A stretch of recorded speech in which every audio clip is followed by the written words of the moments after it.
the Sprixie Show. Welcome to the first episode of the Sprixie Show. Today, we're going to be looking at something so interesting and so high grade.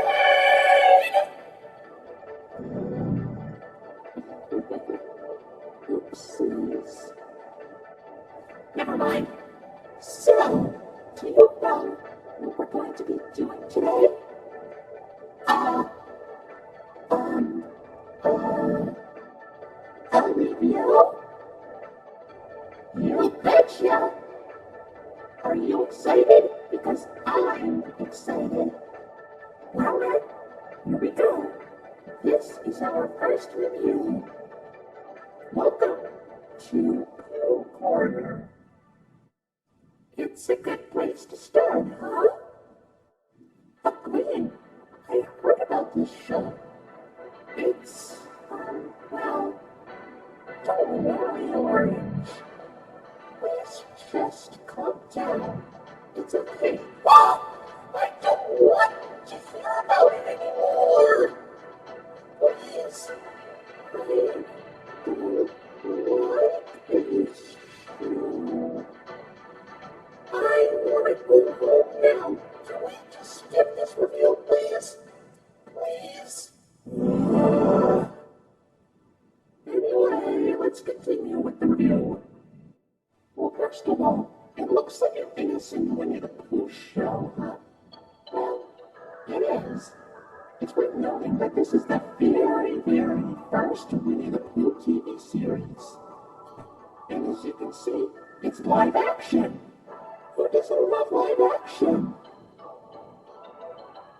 Okay. Let's play it straight. Let's just take a look at some of the differences. The biggest difference is Winnie the Pooh himself. He looks like Winnie the Pooh, only some people think he's creepy looking. Well, the cartoon Winnie, he's kind of cute. As you would expect, that's his regular appearance. But the live action one in Pooh Corner, he's kinda, well, dare I put it, a little bit unnatural. I mean, his head seems a little too small, obviously because it's a costume, and people don't have that big of a head. And I don't know, just seeing him walk around in like full body when there's somebody in the costume, it's just, I don't know. And don't even get me started about those eyes! I don't know why they made his eyes look like that, but I guess it's just so he can blink. Who can blink without those? And does anybody know what they all look like? I assume they look like something.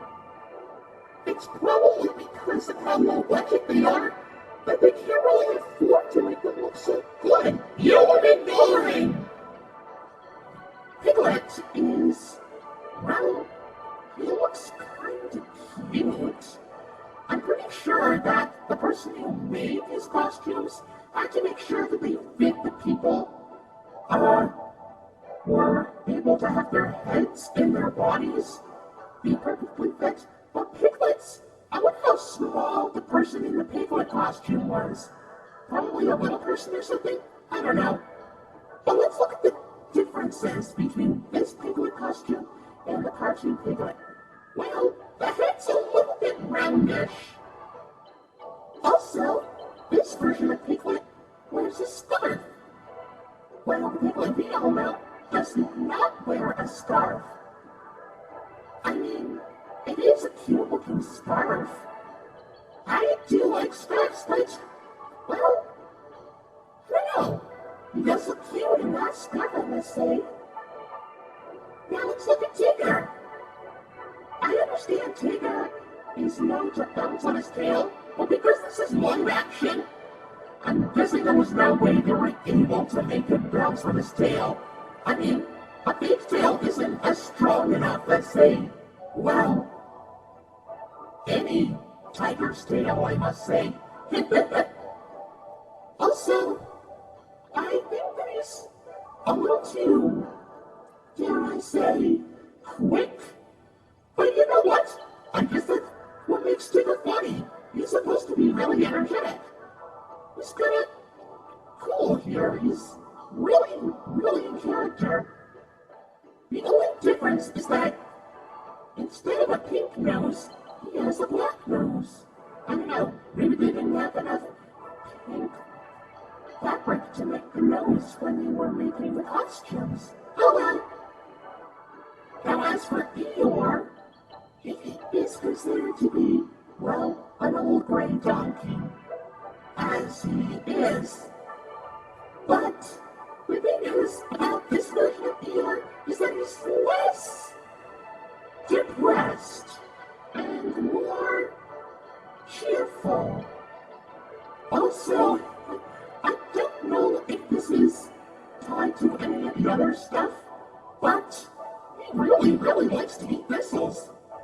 I mean, thistles are plants, so I guess maybe they kind of put that into the actual Pooh stuff, but I guess that we've never really got that information, and we've only heard it here. Also, how does the Eeyore costume work? So for Kanga, I understand Kanga is kind of the female in the Winnie the Pooh cast. But just seeing the live-action version of Kanga, well, in Welcome to Pooh Corner form, she kind of looks a little bit like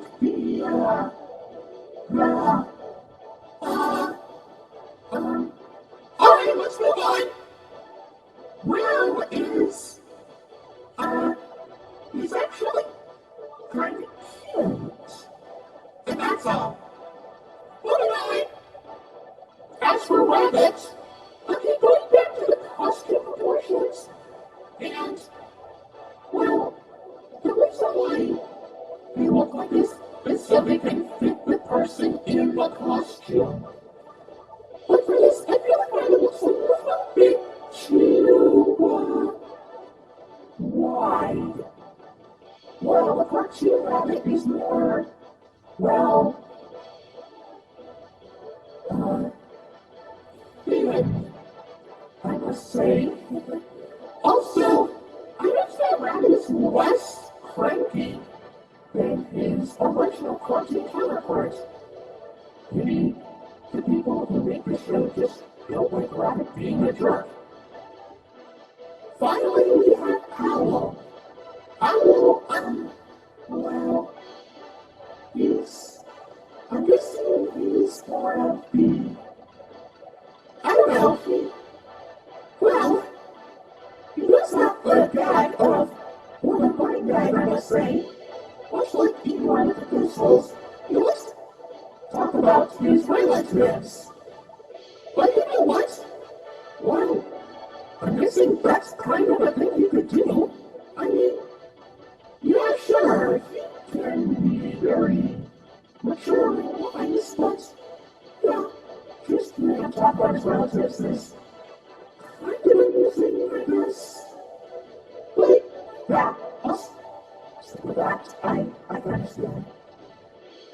Gee, Green, I never knew that the characters had some interesting looks and personalities. It almost felt like that I missed something from the original stuff, or should I say, the actual stuff that's been around for the longest. I know, and you, on the other hand, always respected them as creepy. But if you keep on looking at them, they might not seem creepy at all. They're actually kind of cute. And really funny. Yeah, sure, it might be pretty low budget. They probably didn't have enough money. But I see them as just okay. They're supposed to be pure and adorable. And they are, just like in here. I'm not sure about that, because look at this. Yes, this with Pooh. Exactly. PSAs. We need to talk about them. Why are you wearing glasses? Oh! You know what? I don't know. According to this, it seems like they did these PSAs for educational children for schools.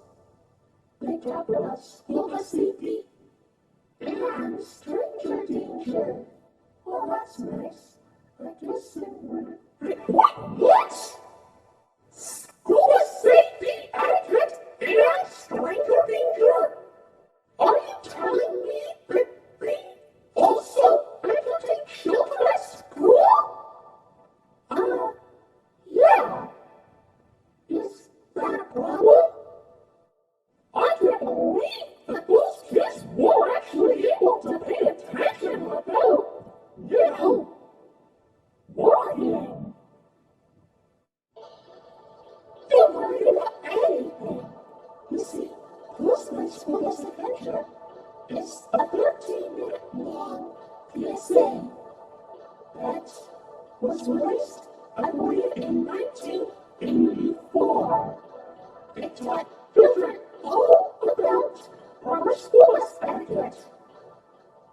Well, what the point is that the kid wants the school bus to deliver a proposed school lunch to Christopher Robin, which I believe is the only time he was ever addressed to in the show. Anyway, while on the bus, they talk about what to do and what not to do in terms of school bus safety. This includes not running in front of the bus, not going under the bus, and don't eat or drink on the bus. Proper safety, school bus stuff, all that, stuff like that. I mean, it's not really that popular, because I'm pretty sure that you can find a VHS copy of it somewhere in, I don't know, a really old vintage antique store or something. Some kind of thrift shop. There's no way you're able to find it in a library anymore. Unless you look hard. Really hard. I mean, come on. I feel like that this is probably one of the most jarring things I have ever experienced from Winnie the Pooh, but there's more. However, there was another PSA, which is obviously the Stranger Danger one. Too Smart for Strangers was released in 1985, and it was 45 minutes long. That is a very long one, but it's only lasts 45 minutes. In this one, you have to learn all about Stranger Danger. It features a few kids talking about what to do when you go through a stranger, and what to do when, that happens. And of course, the new characters also give some tips on how to succeed. Don't let a stranger in your house where the parent is at home. Don't take anything from a stranger if they offer it to you. And by the way, when a grocery